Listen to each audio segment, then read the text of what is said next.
জেলার সর্ববৃহৎ ঈদগার মাঠ, সেখানে ৬ থেকে ৭,০০০ মুসল্লি একসঙ্গে নামাজ আদায় করেছে। সেখানে সুন্দর সুষ্ঠুভাবে হয়েছে এবং আমাদের মোল্লা ও খান বাড়ির যৌথ প্রযোজনায় আমাদের কুরবানির ব্যবস্থাপনা অত্যন্ত ভালো ছিল। আলহামদুলিল্লাহ আলহামদুলিল্লাহ। সবাইকে ঈদ মুবারক। ঈদ মুবারক সবাইকে ঈদ মুবারক। আর আজকে যারা কাজ করছে, কাজ দেখে আমি অত্যন্ত খুশি। আলহামদুলিল্লাহ সবাই কাজ নিয়ে ব্যস্ত ছিল। এর মধ্যে হলো আমাদের কামরুলের ছেলে খাইরুল, ইয়াং জেনারেশন শফির ছেলে জাকির, তারপরে আর মনির চাচা, মজিদ চাচা, খালেক চাচার সার্বিক নির্দেশনায় সবাই মিলে সুন্দর পরিবেশে আমাদের ঈদের উৎসব চলছে। আর আবহাওয়া আমাদের এত ফেভারে ছিল যে হালকা বৃষ্টির পরই সুন্দর একটা আবহাওয়া পাওয়া গেছে।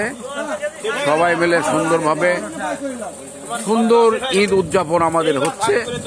আমাদের মধ্যে কোনো ভেদাভেদ নেই, আমরা সবাই সবার সাথে আনন্দ ভাগাভাগি করে ঈদ উদযাপন করছি। আগামী দিনগুলোতে আমরা আরো সুন্দর ভালো পরিবেশের জন্য করতে পারি সে বিষয়ে সবাই সবাই ব্যবস্থাপনা বিষয়ে চিন্তা ভাবনা করবে। আর এখন অন্যান্যরা যারা আছে তাদের সাথে কথা বলে তাদেরকে একটু মতামত নেওয়ার জন্য বিনীত অনুরোধ করছি ক্যামেরা পার্সন আব্দুল সালামকে। ধন্যবাদ আমাদের বড় ভাইকে, তার অনুমতি আমরা এখন সবাই শুনলাম। এখন নেক্সট জেনারেশনের জন্য উদ্দেশ্য কিছু বলার আছে কি আপনার? হ্যাঁ, নেক্সট জেনারেশন আমাদের যে ঐক্য অটুট, কোন আউটসাইডের কোন লোক আমাদের দরকার নেই। হ্যাঁ আলহামদুলিল্লাহ, এই বিষয়ে খুবই সচেতন হতে হবে। আপাতত আমরা 25-30টা ভাই আছি এখানে। তারপরে কদমডাঙ্গা থেকে ভাগ্নে এসে ঘোরাঘুরি করতে, এই জন্য আমাদের বাইরের লোক দরকার নেই। আমরা নিজেরাই কোরবানি দেব, নিজেদের কিছু দিব। সবাই যেন এই কুরবানির মাংসটা খেয়ে তারা তৃপ্তি সহকারে খেতে পারে, এই বিষয়টা আমরা মাথায় রাখবো। আলহামদুলিল্লাহ, এই বিষয়টা মাথায় রাখবো। এবং হাফেজ আবুল বাশার আমাদের আইকন, এ প্রজন্মের আইকন, সে অনেক কুরবানি দিয়েছে। আজকে খুবই সাহসী একজন ধর্মপ্রাণ ব্যক্তি। সবাই মিলে তোমরা আগামী দিনে আমরা যে নিদর্শন রেখে যাচ্ছি এটা যেন চালু থাকে। আলহামদুলিল্লাহ, আমার হলো নির্দেশনা। আলহামদুলিল্লাহ, বড় ভাইয়ের অনেক কথাই আমরা জ্ঞানী গুণী কথা শুনলাম। এখন হচ্ছে আমরা যারা উপস্থিত যারা আছে তাদের একটু মতামত নেই। একটু ভাই একটু বলেন। আসসালামু আলাইকুম।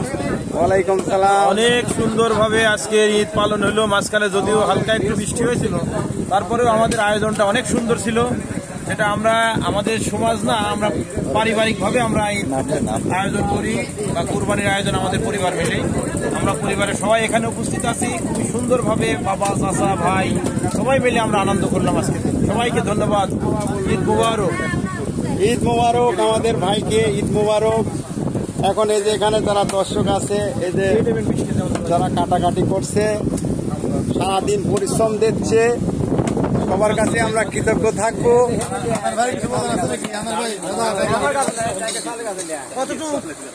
এই যে আমাদের কামরুল ভাই এখানে ওজন দিচ্ছে, মাংসের ওজন। কিছুক্ষণ পরে আমাদের ওজন আসবে। হ্যাঁ, ডিজিটাল মেশিনের দ্বারা আমরা ওজনগুলো দিচ্ছি। দেখা যাক কয় মন আসে গরুটার। তারপরে কিছুক্ষণ পর আবার জানাবো, পরবর্তী ভিডিওতে আবার জানানো হবে। এই যে আমাদের ছোট কাকা, তিনি সারাদিন ধরে পরিশ্রম, হাড় ভাঙা খাটনি,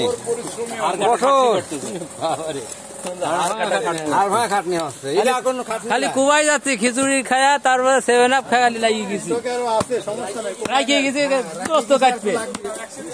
এখন আমাদের চাচারে মনের অনুভবটা পাচ্ছি যে রুনা নাইলা হোটেলে যায় তাদের কিছু খাওয়া দিলে তাদের মনে আশাটা পূরণ হবে।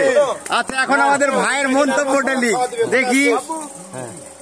ভাই কিছু বলেন। আমার কথা হলে ঈদ মানে আনন্দ, ঈদ মুবারক। ঈদের আনন্দটা সবাই ভাগাভাগি করে সুন্দর কায়দায় নেব, আর কাজ করে কাজ করার জন্য যে কজনই আছে সকলে আমরা আনন্দিত, খুব খুশি। একটু মেঘলা মেঘলা হয়েছিল, তাতে সমস্যা হয়নি, ইনশাল্লাহ আমরা খুব আনন্দিত। ধন্যবাদ আমাদের বড় ভাইকে তার বক্তব্য রাখার জন্য।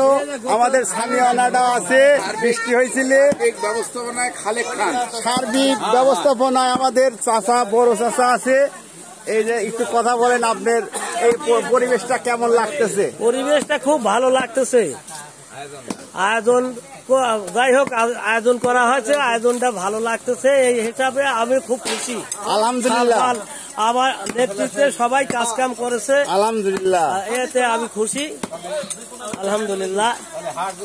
ধন্যবাদ আমাদের কাকাকে তার নির্দেশনায়। আগামী দিনে আরো ভালো, যাতে এরটা ভালো হয় সেই ব্যবস্থাপনা চেষ্টা করবো ইনশাআল্লাহ। আলহামদুলিল্লাহ, আলহামদুলিল্লাহ, ইনশাআল্লাহ।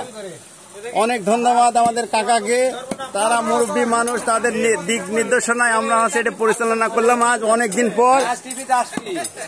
আমি হলো 18 বছর পর এবার বাংলাদেশে ঈদটা পাইলাম, নসিবে পাইলাম, আল্লাহ পাক রিজিকে রাখেছে। সবার সাথে দেখা সাক্ষাৎ হলো, এনজয় করতেছি। এই যে কাটাকাটি, সবার সাথে দেখা সাক্ষাৎ, কথা। তো দীর্ঘ অনেকদিন পরে ফ্যামিলির সাথে ঈদ করলেন, সবার সাথে আজকে কুরবানি দিলাম। আপনার অনুভূতিটা কেমন একটু বলেন। খুবই ভালো। প্রবাসে থাকলে মনে কষ্টটা কেউ বলা যায় না, দেশে আসলে পারে আনন্দটা, কষ্ট থাকে না ভিতরে। এই জন্যই বলতেছি, প্রবাসী ভাইরা যারা যেখানে আছেন, ছুটিতে আসবেন, ঈদ করবেন গ্রামে, বাপ মার সাথে, ফ্যামিলির সাথে, মনটা ভালো থাকবে, আত্মীয় স্বজন সবার সাথে দেখা করবেন। বিদেশ করলে ভালো লাগবে না, দেশে আসবেন। ঈদ মোবারক। ঈদ মোবারক।